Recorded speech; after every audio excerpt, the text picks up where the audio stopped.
Welcome back to the deep dive, everybody. We are diving into, what else? The Florida real estate market. Of course.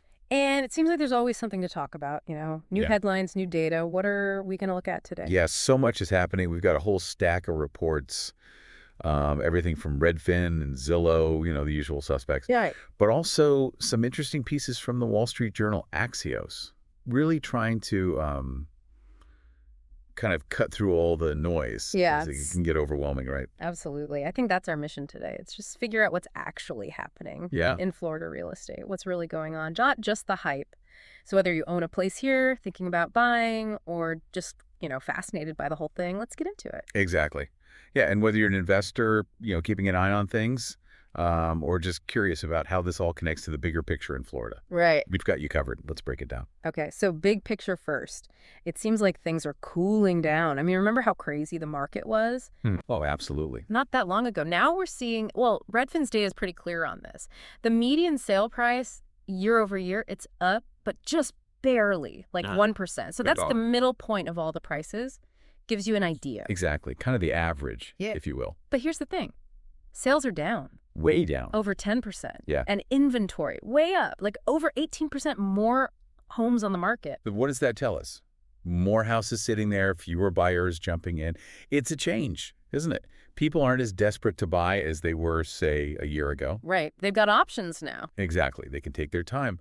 No more, panic buying like we saw before. Okay, so less frenzy. But the big question on everyone's mind, can people afford to buy a place? Right. Affordability. That's huge. And Zillow's data shows home values are actually down a bit. Yeah, like a little breather. About 1.8% over the past year. Now, you'd think that's good news, right? On the surface, yeah. Cheaper houses. But then you factor in interest rates, and it gets complicated. Oh, yeah. Interest rates are still a major player in this whole equation. Exactly. So we got to look at Kiplinger's projections here. What are they saying?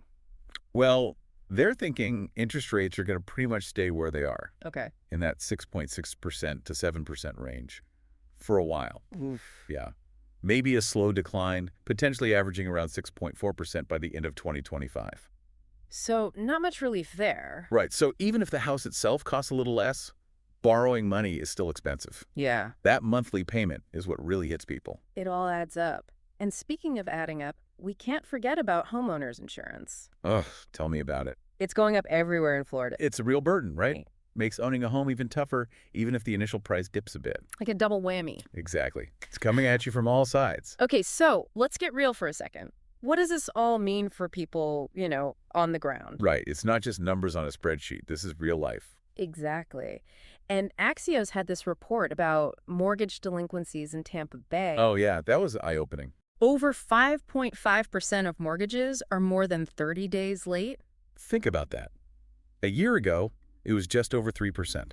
That's a huge jump. It is. And it tells you that people are struggling, right? They're feeling the squeeze of those higher rates, the prices, the insurance. It all adds up. So is this like a canary in the coal mine situation? Is Tampa Bay a sign of things to come for the rest of Florida?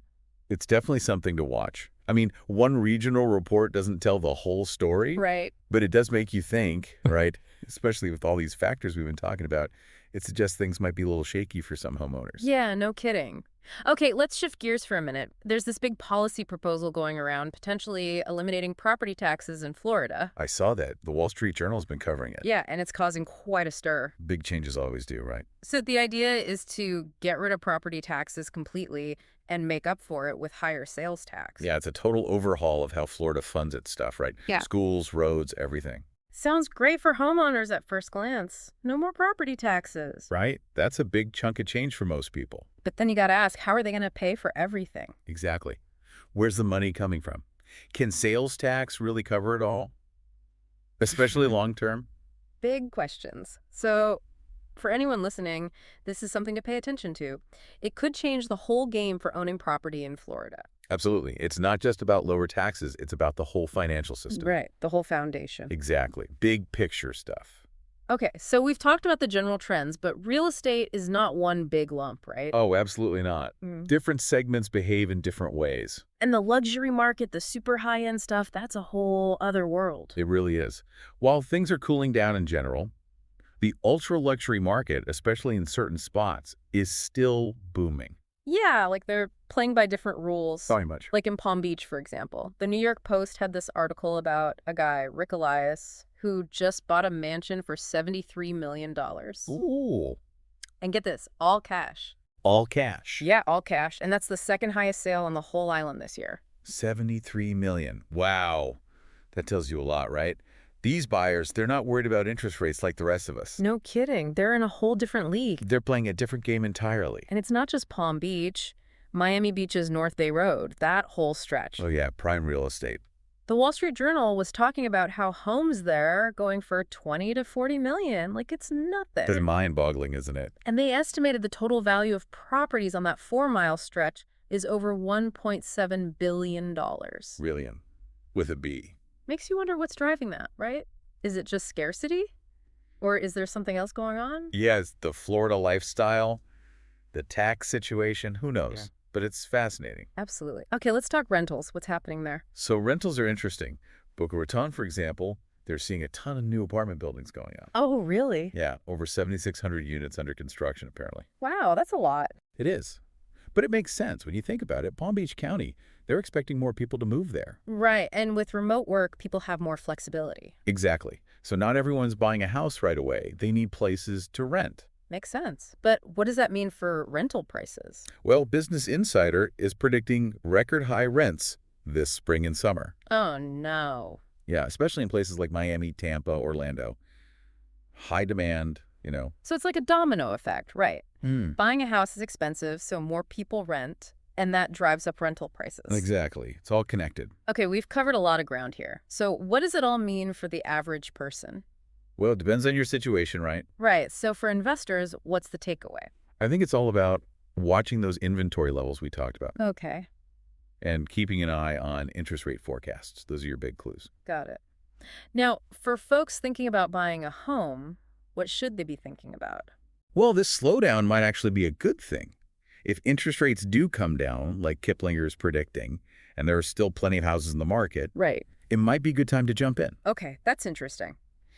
Now, for sellers, what's the advice? I think pricing is key. You got to be realistic.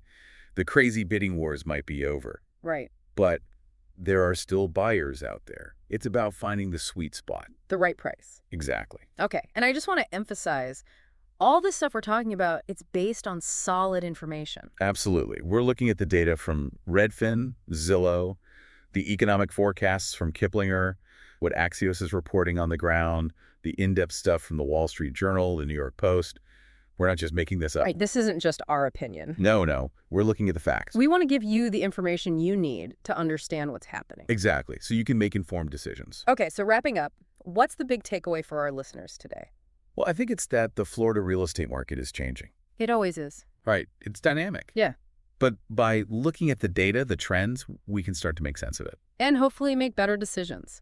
Exactly. Thanks for joining us on this deep dive into the Florida real estate market. It's been a pleasure. And as always, we encourage you to think about how this all connects to your own life, you know, your own finances, your community. Absolutely. It's all connected. And here's a final thought.